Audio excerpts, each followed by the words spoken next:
যার পুজো দাও অবশ্যই কমেন্টে বলে দিবা। এই তো পুজো দেওয়া শুরু হয়ে গেছে, ধূপকাঠি ধরাবে, প্রদীপটা জ্বালানো হয়ে গেছে, প্রদীপটাও কি সুন্দর লাগতেছে। এই তো ধূপকাঠি জ্বালাবে, ধূপকাঠি লাগাই দিল, এবার জ্বালাবে ধূপকাঠিটা। ধূপকাঠিটা জ্বালানো হয়ে গেছে, এবার না ধূপকাঠিটা জ্বালাচ্ছে, ভুল করে দিয়েছিলাম একটু বন্ধুগণ। এই তো জ্বালাচ্ছে, ধূপকাঠিটা জ্বালানো হয়ে গেছে। এবার কী হবে, এবার খুব সুন্দর দেখাচ্ছে।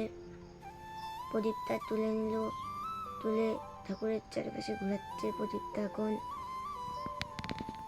সরি বন্ধুগণ, আমার মনে তো ভাষা বাড়াই গেছে, কতি কতি ভুলে গেছিলাম। তো এই তো এইটা ঘোরানো হয়ে গেল।